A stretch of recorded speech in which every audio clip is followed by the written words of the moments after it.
Hello, ladies and gentlemen, and welcome to the final of Doctor Who, where two doctors will be playing against each other and they'll change at halftime. No, but we're going to be talking about the reality war in today's video. I'm very excited to be talking about this, but mostly because that means I haven't had to get up at stupid o'clock in the morning. I haven't changed my t-shirt again because I'm being lazy, so that's that. Before we start, I should say that this video is going to contain spoilers. So do make sure that if you've watched the episode before the video, don't watch the video watch the episode first. Otherwise, the video might say something about what the episode is doing, and then you won't want to watch the episode. But if you're ready, do come and join me as we travel for the last time this season beyond the sofa.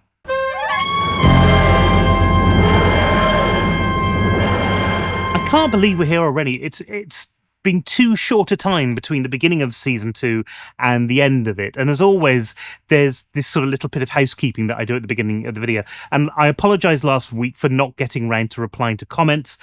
I didn't reply to any comments last week at all, I don't think, because I have been so snowed under at work. It's because I'm making a new product for my business. I run my own business, and that has just drained all of the time away. So I just haven't been able to reply to people. But I did read all of the comments that were out there, and I just want to thank everybody for sending them in. There are a couple I do want to highlight. Firstly, a big thank you to Alexander Wiles, who said, I love that your channel always feels like a community, and it's sweet you feel you needed to apologise for being late to respond to comments. So if I had to apologise last week, I'm absolutely flogging myself this week. Well, thank you for sending that. It does. I like the fact that you think it feels like a community, and I hope once the season's over, we can find some more interesting things that we can talk about and enjoy. And I've got something that I'm a bit excited about in the work, so we'll see how that goes, work permitting. Secondly, from All the Pieces Matter, they said, having only become aware of your channel during RTT2, I wanted to see if you've reviewed earlier episodes. Oh, I can't talk. And found this, and they were talking about the empty child and the Doctor dances, and they said it was a marvellous review. And I'm really thankful that they've gone back and had a look at and enjoyed some of the stuff that I've done before. I really thank you ever so much. I do mean to get around to doing season 2. And when I say season 2, I mean season 2, not season 15, season 2. But we'll see. It all depends on time, obviously. And, I run my own business and it takes up most of my time. So on to this week's ratings. And we saw, I wouldn't really call it a drop because it got 1.83 million last week. So that's Wish World. And that's not bad, actually, because if you look at some of the other episodes, 2.57 million is the most we've had, and that was during Eurovision. 2 million for the first, so 1.83 million is pretty good. The final accumulated totals of episode 6, which was Interstellar Song Contest, was 3.75 million.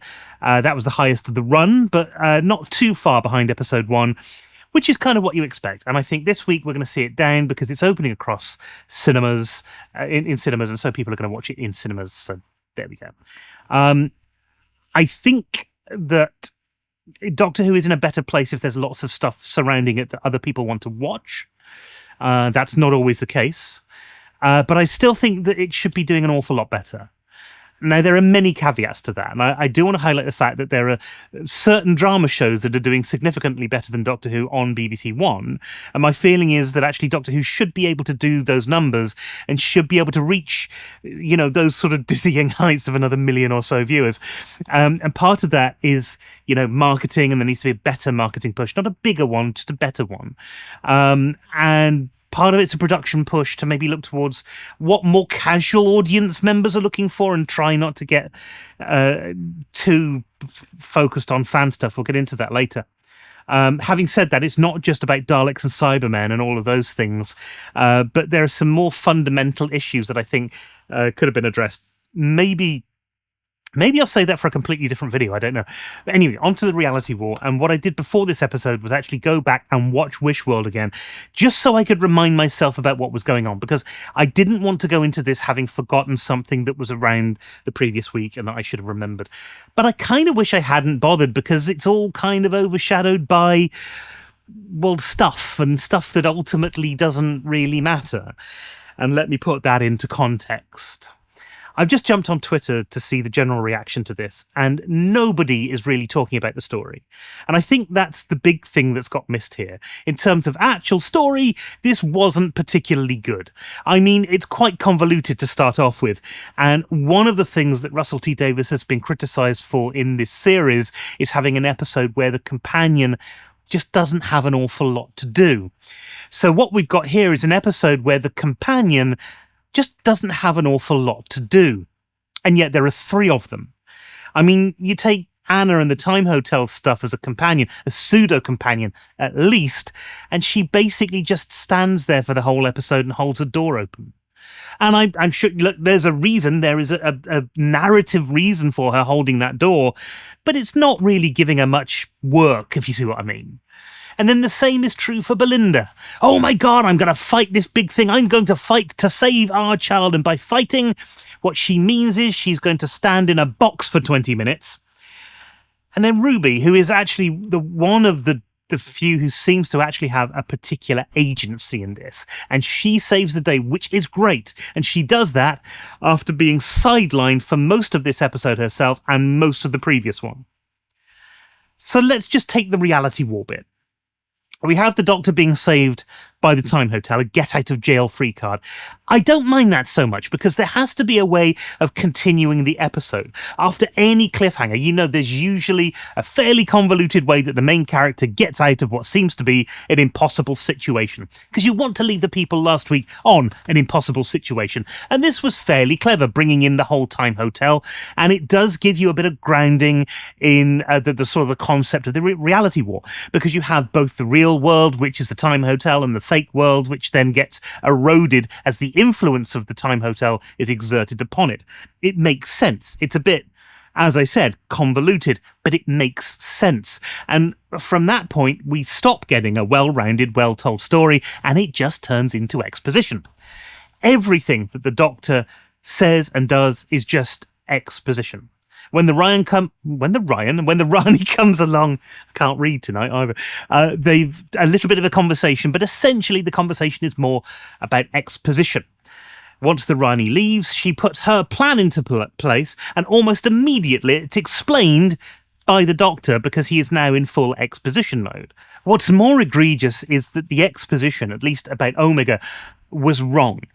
He was never banished. He was never sent out the way that they said. He was trapped in an antimatter universe after an explosion where people thought he died. Nobody ever described him as a Titan or a mad god, let alone the Brigadier. Omega did discover the power source that enabled time travel, but along with Rassilon and the other. Arguably, he disappeared before Time Lords were established, so you can't really call him the first Time Lord. I mean, you could, but again, convoluted. He was never cast out of Gallifrey and only became mad after getting trapped in an antimatter universe. Now, if you want to call an antimatter universe the Underverse, that's fine, but this story just completely goes against everything that we've heard about Omega before. He can't enter our reality because he's stuck in an antimatter reality, and the two can't coexist. That was the whole point of the Three Doctors and subsequently Arc of Infinity, and you'd think that Russell T Davies would know that, and would know that fans of the show can just go back and check by watching stuff on iPlayer, the episodes, incidentally, that he was instrumental in putting on iPlayer in the first place. This is a massive derivation from everything that we've heard about Omega. At least last season with Sutekh, it was a little bit consistent with what we'd had before. A mad godlike creature, kind of, yes, who really was a mad godlike creature in Pyramids from Mars. He could potentially take on the form of a giant dog, and that's not actually inconsistent with, Egyptian mythology, the stuff that preceded it. Now, look, I'm not going to trash the episode because I think that there were some ideas here that were kind of creeping through. That's not strictly true. I am going to trash the episode. But there were some ideas here that were kind of creeping through. it just didn't quite make the grade. And you know what? One of those big ideas, one of the things that was really smart was the way that Rani didn't want a Time Lord society that had any human DNA in it whatsoever. That is consistent with what we've seen from the Rani before. And I've got to say, I think that Archie Punjabi was incredible as the Rani. I thought that she was a fantastic character. It's a tragedy that she was eaten because she deserves an awful lot more than this. In fact, all the actors did. Before I move on, just a little bit of a couple of weeks ago, when I was making the video, I said I didn't recognize Archie at all. And I should have done, because I've seen her in a bunch of different things. I was a big fan of The Good Wife. I was a big fan of Hijack as well, which she was in. And I think she's a fantastic actor. And I just, for whatever reason, in Interstellar Song Contest, I saw the character and I didn't see the actor behind it. And there was a disconnect. But ever since then, Wish World, this one, I think she's been brilliant. I think she's been a really good Rani, and we deserve to see more of her. Sorry. Anyway, I digress. All of the actors were brilliant. And the conversation with Mel, I thought that the Rani and Mel talking together for the very first time, that was great. And Melanie, we meet again. I thought you'd be dead. I thought there's no way that painted doll of a princess could ever survive. I never thought about you once. That really worked because it did root it back in everything that we know about the Rani. And actually, all of the characters here, in fact, all of the characters here, I think that Mel possibly had the best representation in this series for returning characters. But everything surrounding Omega just feels wrong. You go back to the 1970s, Omega imagined himself as a Time Lord because that's what he wanted and that's what he aspired to. He was never a mad god. That just wasn't part of his character. And I can't imagine somebody who has gone from an engineer, an interstellar engineer, somebody who was revered by the Time Lords, who was incredibly intelligent, to being this entity that thinks of itself as a mad god. It just doesn't make sense. It doesn't pass the sniff test. I think this is the problem. You want to do something with a big budget, and so you want to have a giant monster at the end. Well, why try and retrofit a classic character in ways that just don't fit the classic character? And the answer is both simple and depressing. It's because this isn't a good family drama anymore. What we've got now is content. This whole show is being created to create content. And it breaks my heart because there have been some really good episodes this season. There have been episodes that would stand up against some of the better episodes in most of the other seasons. But there's also been ones that are just far too self-referential. There are episodes out there that they're so steeped in the history of Doctor Who that even Doctor Who fans don't understand them. And this has been a problem for a while. I think it was a problem back in the Chibnall era when you see things like Power of the Doctor and all of the fan reaction to that. You know, you go, oh, he's in it and she's in it and they're in it and there's Cybermen there and all of that sort of stuff. It's not to do with the story. It's not to do with having a good narrative or a good overall journey as a member of the audience. It's all to do with the stuff that the fans can point at and go, oh, look at him, isn't he great? And we had that in the 60th. Now, look, I completely get the argument for the 60th Doctor Who anniversary. They wanted to bring back David Tennant and Catherine Tate because they had been the most popular TARDIS team in the last 20 years. And you know what? To me, that makes absolute perfect sense. But it didn't end there. And it's just continued again. And as much as I enjoyed the 60th, David Tennant and Catherine Tate were stunt casting. And you know what? We knew that at the time and we accepted it because it was the 60th. And the showrunners knew that at the time.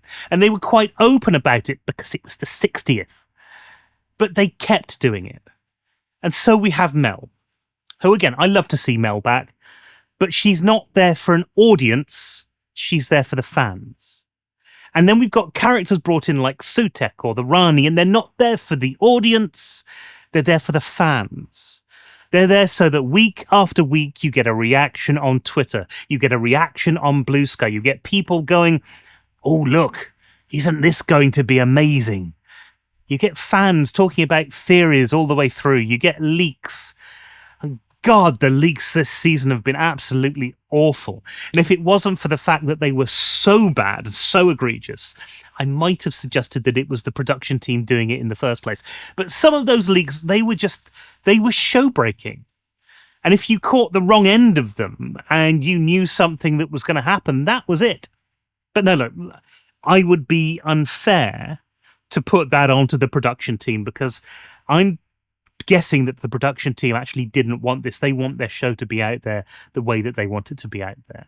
I'm sure that there is somebody there leaking for all of this wonderful money that they clearly don't get. Let's face it, there's no money in this. But all of that leaking, all of those moments where fans will go, oh, look at that, and all of the stunt casting, and there has been some stunt casting, and all of it just funneling into this idea of that you have to create content. In order to create content, you then need to make something that people will talk about on the internet. And it doesn't make for a good drama, at least in terms of story arc this season. We have not had a good drama. We've just had, well, one thing for the fans to speculate after another. First, it was Lux and whether that would bring back the toy maker in some way, or the master because of that, the tooth. Second, it was the Midnight Entity. Then it was Susan. Then it's the Rani. Then it's Omega. I've got to try and pronounce that properly. It's been practically non-stop. And don't get me wrong, there have been some very interesting episodes mixed in with all of that. There really have. But there's also this feeling that this isn't being made for a general audience anymore. You know, I said a few weeks ago that this didn't feel like something that was for normal people. And it felt like something that was for the fans. And I'm not sure that that's even true anymore. I don't think it's for the fans. I think it's for the fans to react to. It's for the reaction. The tail end of this.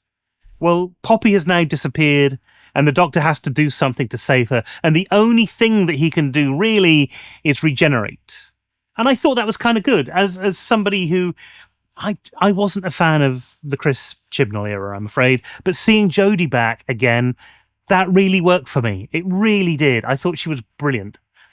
And this is the first time that we've seen her not being written under the previous showrunner. I thought there was something that was a little bit different feeling about the character, about the characterization. And I can't quite put my finger on it, possibly because it's quite a short scene.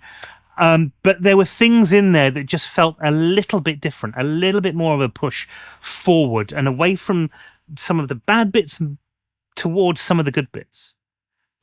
And that's the reason why I'm interested to see what happens with Big Finish. Although I've got a lot of Big Finish to catch up on, I've got to say. It's like I said before, the idea behind this, the concepts behind this, there is a spark of something there, which is interesting. And I like the idea of pursuing that, but the execution of it, and not from a production values point of view, I think they did really well, but the execution of it from a script point of view, it just feels bad. It doesn't feel like this is how Ncuti Gatwa's Doctor should have left the series. I do balk a little at the idea of, you know, a career-driven woman kind of just being reduced to being a mother. And that's not really to say anything wrong with motherhood at all. But it does seem like there's this sort of off-kilter morality being put into play here. You know, retroactively finding out that the reason that she wanted to get back was to look after Poppy. Well, of course, that's because timelines changed and everything. Sure, I get that. But it doesn't work in the same way as those reveals normally would. It's not a riddle that we suddenly see the answers to revealed at the end of the series, something like you might see in Jonathan Creek. It's a rewriting, it's a retelling. We're back to this is the God in the machine again. And then there's the final nail in the coffin for me was the reveal of Billie Piper at the end. And, you know, if you're excited about seeing Billie again, I don't blame you. I think it's perfectly fine. That's a perfectly fine reaction to have. If you're looking forward to seeing where this goes again, I do not blame you, because that's a perfectly fine reaction to have. But after everything that we've seen this season and last and the 60th, my reaction to it was just, well, you know, you're going to focus so much on something that is fan-based again. You've only cast her because she is who she is, and who she is was in Doctor Who, and then you're going to get a lot of screaming fans screaming that she's back. And after everything I've said here, I want to make this really clear. If you have enjoyed this series, The Fan Reveals Everything, you are not wrong to do that. It is perfectly fine to enjoy all of these things, because ultimately a lot of this stuff was written for you. A lot of this stuff was written because you are a fan of a particular show and they want to push every single one of your buttons. And on many levels, that's not necessarily a bad thing at all. I just feel there's something different going on here as well. I've been talking about viewing figures every week, and I've been looking at them in relation to what other programs are getting now, and what other dramas are getting now, and what other popular things are happening on television right now. So I'm not somebody who's going to go back 10 years and go, oh, look at what the viewing figures were, because, I'm just realistically speaking, that's just nonsense. I'm looking at them in relation to the TV landscape as it is right now, and I'm seeing a decline. I'm seeing a program that I love really declining in the viewership. We all watched it come out. We saw it, we did. And the amount of people week in, week out who are saying, maybe this just isn't for me anymore. They're not being angry about it. They're not, shouting that it's because of this or that or some politically charged thing. They're just looking at the series as it is now and going, no, I'm done with this. It's apathy. It's the worst thing that you can do. It's not even anger. And I know there's a lot of people out there who'll go, oh, well, this series wasn't made for them. But this has been my point all along. It really should be. Doctor Who isn't a niche program. It never really was a niche program. Maybe back in the late 80s and 90s, after the thing had been cancelled, when people were still watching episodes of it, then it was a niche program. But when it came back, it was massive. When it left, it was pretty big, in the 80s. At its heart, in the 60s and 70s, it was so big that even if you didn't watch it, you at least knew everything about it. And even though general television viewership has slipped quite dramatically, that's still where the series should be for the viewers that television still does have. And it just isn't. And, being a fan of Doctor Who, especially during the 90s, was one of those times where you wanted to show programs to your friends. You wanted them to share in a particular episode or a particular serial. And you didn't, because you knew that probably you'd get picked on for liking it. And I kind of feel like with Air again. But in the 90s, you got picked on for liking it because it was 20 years old and because technology has moved on and the sets were wobbling and, the effects weren't as good, and because everybody wanted to watch Star Wars or Star Trek or Buffy the Vampire Slayer. But now people are going to pick on you because it's just not that good anymore. Even with big budgets, it's just not that good anymore. And the major reason why it's just not that good anymore is because it seems to have lost its way. I think Russell T Davies knew when the show came back in the 2000s that he couldn't make anything that was too reliant on the past because too few people would understand it. The problem is, as the show has developed, you think that you can change that. You think that you can start to have episodes that reference things that happened 20 years ago, because to us, the people who were watching 20 years ago, it was 5 seconds ago. I mean, let's face it. Most of us would have watched it all over again 2 or 3 times in that time, sometimes 2 or 3 times every single day. Let's face it. But normal people don't do that. They bounce in and out of shows. Maybe on a Saturday night, they're not going to bother watching it because they've got something else to do. Maybe the football's on. Maybe their dog's fallen in the strawberry patch. Who knows? But they've got something else on. They'll miss it that week. They don't think much of it because they don't have to. It's not a serial. They know they can come back next week and maybe watch the next one.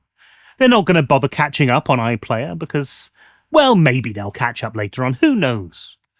Because the show now has so much that you need to understand in order to get to the good bits of it, not just the basic plot, but, actually understand where all those bits are coming from, the way, there's a particular way you need to understand it. Because there's so much of that, and there's so much of that packed into the series. And there's so many of those little strands, normal people, they're just ignoring it. It's apathy again, they're just ignoring it. And in all honesty, if I'd shown that episode tonight to somebody, I think I'd be a little bit embarrassed to call myself a Doctor Who fan. And I am glad that there's other better stuff out there, and I really hope that the program could recover, because I've seen glimpses of in this very series of how that could happen. How it gets there and what we would end up seeing, I've got absolutely no idea. But for that, we're going to have to wait. And who knows how long. And that's what I think anyway. And do let me know what you think in the comments below. I think this is going to be a very mixed reaction, this episode. I've certainly seen a couple of mixed points already. I think some people are going to absolutely love it because for so many people, this is going to hit all the right buttons and it's everything that they wanted it to be. And really, genuinely, I'm very happy for you because I want people to like this show. I really do. But it was a massive misstep for me. And another time when it's just not doing the thing that it could so easily have done. Well, I will be back. And I think I might spend some time delving into the classic era, but I don't know. We'll see. But until next time, thanks ever so much for watching. And I do hope that you'll join me when I do find the time and the inclination to once more step again beyond the sofa.